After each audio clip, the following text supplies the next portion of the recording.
Happy Monday. It's Monday, the 9th of December, and I've been reflecting on this year, 2019, just on the many things that happened. In many ways, it's been one of the most dramatic years of my life, and I know this probably sounds so corny, but I think I've learned a lot. I hope I've learned a lot because a lot has happened. I've taken risks that I never thought that I would take. I never thought that I would be so quote unquote brave to do the things that I have done this year, and I've still got a long way to go. So I've been reflecting a lot on the things that happened this year, and while I currently am in a sort of tough place in terms of unemployment and insecurity. That's how unsure and insecure we are. We've forgotten the words.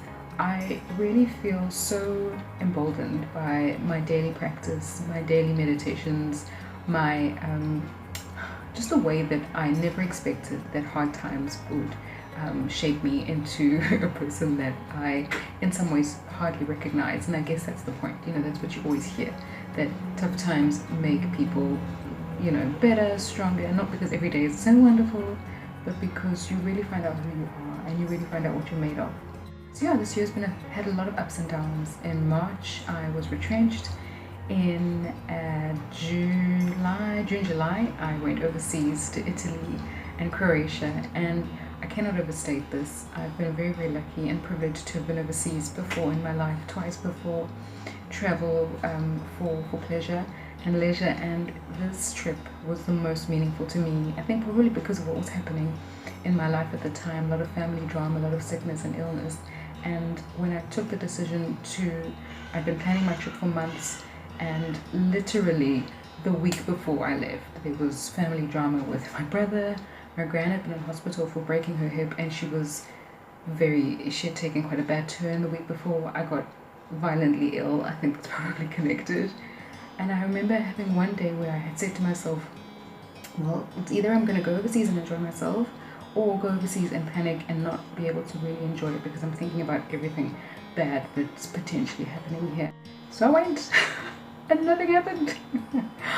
And I swear to you, I didn't have one moment of doubt or anything that I let steal my joy. It's December now, middle of December, and I went overseas in July, and I still think of it in the most the memories are still so fresh.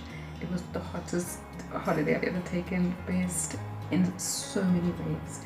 I love traveling by myself, but this time it felt even more life-affirming, even more like a powerful experience because of the lessons that I've learned. And I'm not like nothing really like major happened, but I really took from it just the gratitude that I have for living the life that I live, and just being so privileged to do what I do. So yeah, it was the holiday to end all holidays. I feel so grateful and blessed.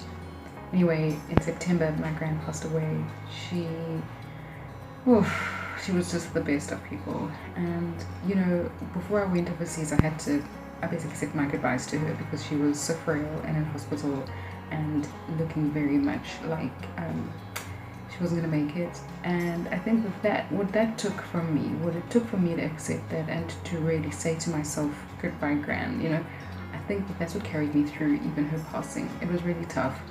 And I learned that people should be able to grieve in exactly how they want. I think sometimes there's the thing of, oh, don't cry, or you're crying too much, or I remember my mom really crying a lot, and I had to resist this urge in me to try and make everything okay, or try and make myself more comfortable by being like, but you knew she was old and she was very sick, why are you crying?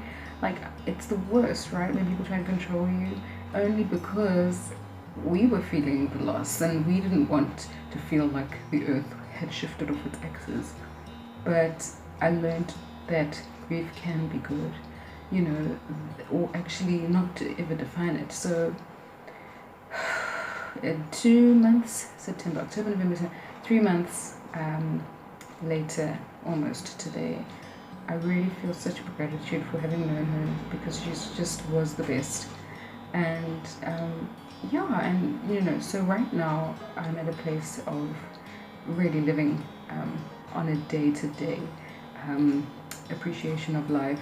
And no, that sounds quite fruity, but what I mean by that is I have my moments, and when I do, I have to remind myself to not believe my thoughts. The thoughts where Byron Katie says, if you want to have terror and fear, think about the future. If you want to have depression and guilt and shame, think about the past. My birthday, I wrote down a long journal entry, and I was reading it today, and this is just the last paragraph from it. Loving what is not easy simply because we've conditioned ourselves to resist the present moment, but it is so gloriously sweet to really sit in the moment without judgment, thoughts of past and future, and enjoy the abundance of what you already have, because it will pass you by if you don't take the time to drink it in and realize that this moment is all there ever is.